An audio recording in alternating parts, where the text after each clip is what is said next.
हरियाणा में हाल ही में सत्यप्रकाश जरावता जो कि अनुसूचित जाति मोर्चा के प्रदेश अध्यक्ष बनाए गए हैं और उसके बाद पहली बार ऐसा हुआ है कि यहाँ पर जो पदाधिकारियों की जो बैठक है वो यहाँ पर रखी गई है और इस बैठक के दौरान हमारे साथ जितने भी अनुसूचित जाति के लोग हैं, वो कार्यकर्ता हैं, वो सभी यहाँ पर मौजूद है। भारतीय जनता पार्टी किस तरीके से अब क्योंकि 2024 नज़दीक है, विधानसभा भी है और लोकसभा भी है, लोकसभा पहले है, तो किस तरीके से आपका जो प्लान है वो रहने वाला है?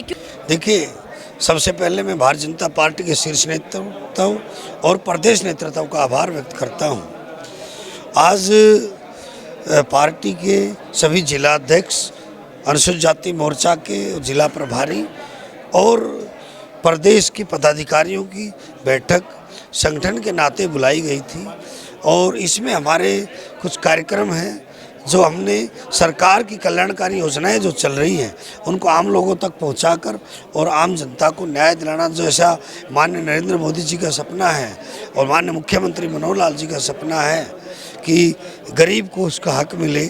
उन योजनाओं को धरातल बनाने के लिए दलित बस्ती संपर्क अभियान, चाहे छात्रावास में भी क्या क्या हमारे दलित समाज के छात्राओं को और छात्रों को समस्याएं आ रही हैं, उनसे भी संपर्क करना है।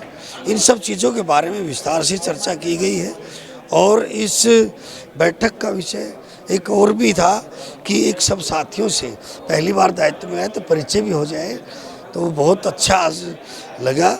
और 17 जो सीट आपने कही आरक्षित है, निश्चित तौर पर भारतीय जनता पार्टी देश और प्रदेश में सरकार तीसरी बार बनाएगी। माननीय नरेंद्र मोदी जी तीसरी बार देश के प्रधानमंत्री बनेंगे, तीसरी बार माननीय मनोहर लाल जी प्रदेश के मुख्यमंत्री बनेंगे और 17 सीट है, 17 की 17 में हम लक्ष्य निर्धारित करके चलते हैं और उसके लिए हमने एक रणनीतिक तौर पर जैसा हमारा प्रदेश और देश का नेतृत्व होता है उनके अनुसार हम काम कर रहे हैं। तो आपके ऊपर उन 17 सीटों की जिम्मेदारी भी है एक तरीके से। उन 17 में से कितने का दावा सत्यप्रकाश जरावता करते हैं कि वो भारतीय जनता पार्टी को उन 17 में से कितनी सीटें जिता कर देंगे? देखिए, अनुसूचित जाति समाज के लोग सभी 90 सीटों पर रह रहे हैं, तो हमने सभी 90 सीटों पर भी काम करना है, हमें 17 नहीं होती। तो हम जहाँ हमारे दलित समाज के लोग उनको मुख्य धारा में जोड़ना, उनको सरकारी योजनाओं को फायदा देना, उनकी भागीदारी सुनिश्चित करना, वो 90 की 90 विधानसभाओं में हम लोग संपर्क करेंगे। बिल्कुल। विधायक जी, आप खुद एक ऐसी सीट पे विधायक हैं जो कि रिजर्व है और साथ में 17 सीटें, तो किस तरीके से पटौदी का भी ध्यान रखना है? क्योंकि एक बड़ा चैलेंज है कि टिकट वापस जरावता के पास आए तो क्या मजे ही मजे क्षेत्रवासी। देखिए, मैं तो खुद ही अपनी जनता से पूछता हूँ कि भी पटौदी के लिए कुछ नया और करना है तो मुझे बताए। उन्होंने जो जो कहा, वो कॉलेज तो स्कूल तो पीने का पानी भी काम चल रहा है, नहर का भी चल रहा है और जैसे जैसे लोग करते रहेंगे। कुछ गांव के डेवलपमेंट के लिए हमने और योजनाएं बनाई हैं, उनको भी धरातल पर उतारने का। भारतीय जनता पार्टी का उद्देश्य क्या है? मतलब ऐसा नहीं लग रहा है आपको कि आप लोग एकदम से मतलब अंधम राज्य, चौपट राजा, जो चाहेंगे वही करेंगे? कांग्रेस फरीदाबाद में NIT में अपने विधायक को अंदर ही नहीं घुसने दिया, खुद निमंत्रण देते उसके बाद अंदर ही नहीं बुलाते। नहीं, देखिए, जो कानून तोड़ने के बाद कानून तोड़ने का अधिकार किसी को भी नहीं है, ना मुझे है, ना किसी दूसरे विधायक को है, ना किसी MP को है, ना किसी मिनिस्टर को है। देश के अंदर रूल ऑफ लॉ है, बाबा साहब डॉक्टर भीमराव अम्बेडकर का संविधान लागू है, कानून के अनुसार सम्मान। आम आदमी को नहीं रोक रहे तो उसको क्यों रोकेंगे?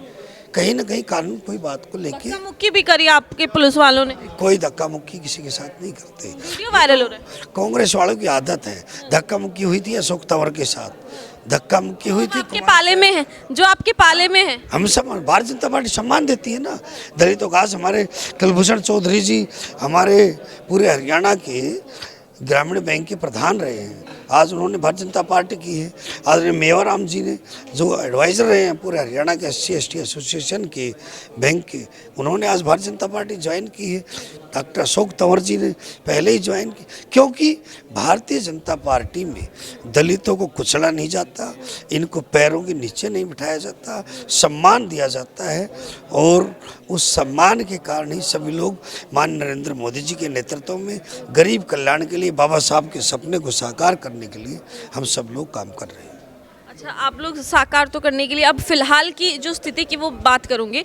गुरुग्राम में, आप यहाँ गुरुग्राम में बैठे हुए हैं, पटौदी के विधायक गुरुग्राम में हैं और वहाँ हुड्डा साहब पटौदी पहुँच चुके हैं। घर घर में जा रही है कांग्रेस, हर घर में कांग्रेस। उनसे पूछिए कि क्या वो 1128 एकड़ के उन किसानों के भी घर जाएंगे जिनकी इन्होंने ज़मीन छीन के और रॉबर्ट वाड्रा को दे दी।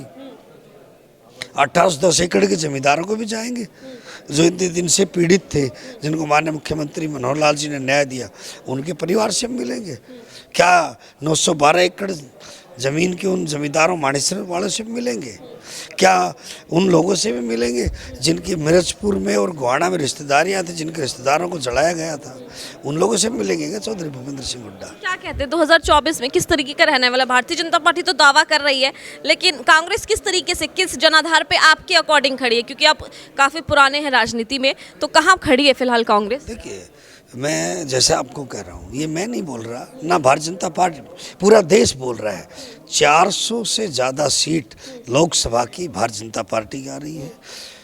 तीसरी बार माननीय नरेंद्र मोदी जी देश के प्रधानमंत्री बन रहे हैं और माननीय मुख्यमंत्री मनोहर लाल जी के नेतृत्व में 2/3 बहुमत के साथ भारतीय जनता पार्टी की सरकार पुनः हरियाणा में बनने जा रही है। चाहे कांग्रेस तो अब ये तलाश कर रही है कि उनकी तिगड़ी में नेता कौन है, बस। तिगड़ी तो आप एसआरके की बात कर रहे हैं क्या? शैलजा, रणदीप और तय हो जाए ना, तीनों पीड़ित जो है वो पीड़ित ही है, वहाँ हुड्डा साहब की पीड़ित है, वो अपने लिए तलाश कर रहे हैं कि उनमें किसकी बाजी लगे। सहानुभूति इसलिए तो नहीं कि कहीं आप चाह रहे हो कि कुमारी शैलजा, किरण चौधरी, रणदीप आपके खेमे में आ जाए? अमेरिका के एक चीफ जस्टिस ने कहा था कि जो जीन है कहीं ना कहीं बोलता है। अगर शैलजा जी के साथ अपमान हुआ है तो दर्द मुझे भी हुआ है, अशोक तंवर जी के साथ अपमान हुआ तो दर्द मुझे भी हुआ।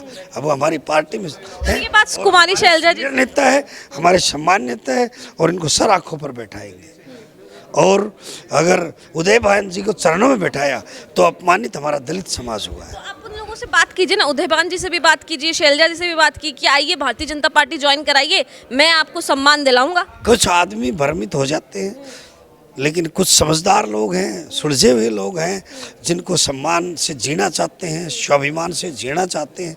ऐसे डॉक्टर अशोक तंवर जी जो सम्मान और स्वाभिमान के साथ डटकर उस समय भी मुकाबला किया और स्वाभिमान और सम्मान से जीने के लिए भारतीय जनता पार्टी में आए। बहुत बहुत धन्यवाद विधायक जी। यहाँ पर साफ तौर पर विधायक सत्यप्रकाश जरावता ने कुमारी शैलजा और जो कांग्रेस के हरियाणा के अध्यक्ष हैं, इशारा कर दिया है कि भारतीय जनता पार्टी के जो द्वार हैं वो आपके लिए बिल्कुल खुले हुए हैं और जब आपका मन चाहे तब आप भारतीय जनता पार्टी में आ सकते हैं। हालांकि जहां कुमारी शैलजा, रणदीप सुरजेवाला और किरण चौधरी अपनी जन संदेश यात्रा निकाल रहे हैं और जब उनके पास ये मैसेज पहुंचता है, क्या कुछ उनकी प्रतिक्रिया होगी, ये भी आपको न्यूज़ प्लस ज़रूर बताएगा। जानने के लिए कमेंट ज़रूर करें, सब्सक्राइब ज़रूर करें और शेयर ज़रूर करें। धन्यवाद।